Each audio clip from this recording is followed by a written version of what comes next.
नमस्कार दोस्तों, आज की कहानी का शीर्षक झटक कर आगे बढ़ जाएं। बहुत समय पहले की बात है। किसी गांव में एक किसान रहता था। उसके पास बहुत सारे जानवर थे।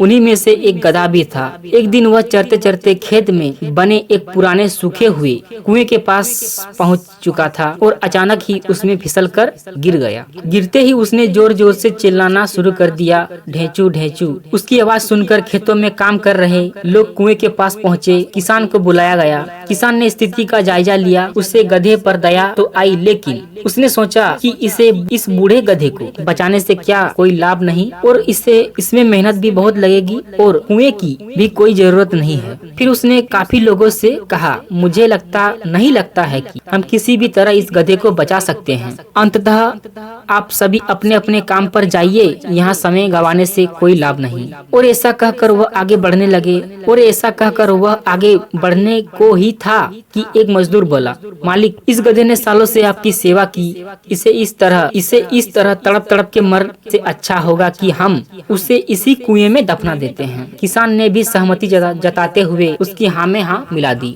चलो हम सब मिलकर इस कुएं में मिट्टी डालना शुरू करते हैं और गधे को यहीं दफना देते हैं, किसान बोला। गधा यह सब सुन रहा था और अब वह और भी डर गया। उसे लगा कि कहाँ उसके मालिक को उसे बचाना चाहिए, तो उल्टे वो दफनाने की योजना बना रहे थे। यह सब सुनकर वह भयभीत हो गया, पर उसने हिम्मत नहीं हारी और भगवान को याद कर वह वहाँ से निकलने के लिए सोचने लगा। अभी वह सोचने विचारों में खोया ही था कि अचानक उसके ऊपर मिट्टी की बारिश होने लगी। गधे ने मन ही मन सोचा कि भले कुछ हो जाए, अब वह अपना प्रयास नहीं छोड़ेगी और आसानी से हार नहीं मानेगी।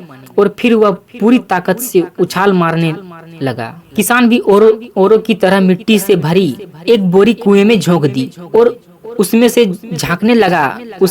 उसने देखा कि जैसे ही मिट्टी गधे के ऊपर पड़ती, वो उसे अपने शरीर से झटकता और उछालकर उसके ऊपर चढ़ जाता। जब भी उस पे मिट्टी डाली जाती, वह यही करता, झटकता और ऊपर चढ़ जाता, झटकता और ऊपर चढ़ जाता। किसान भी समझ चुका था कि अगर वह यूं ही मिट्टी डलवाता रहता तो गधे की जान बच सकती। फिर क्या था, वह मिट्टी डलवाता गया और देखते ही देखते गधा कुएं के मुहाने पहुंच चुका था और अंत में कूदकर वह बाहर भी आ गया। मित्रों, हमारी जिंदगी भी इसी तरह होती है। हम चाहे जितनी भी सावधानी बरतें, कभी न कभी मुसीबत रूपी गड्ढे में गिर ही जाते हैं। पर गिरना प्रमुख नहीं है, प्रमुख है संभलना। बहुत से लोग बिना प्रयास किए ही हार मान लेते हैं, पर जो प्रयास करते हैं, भगवान भी किसी न किसी रूप में उनके लिए मदद भेज देते हैं। यदि गधा लगातार बचने का प्रयास नहीं करता, तो किसान के दिमाग में भी यह बात नहीं आती उसे बचाया जा सकता। इसलिए जब अगली बार आप किसी मुसीबत में पड़े तो कोशिश करिए कि आप भी उसे झटक कर आगे बढ़ जाएं। कहानी सुनने के लिए बहुत बहुत धन्यवाद।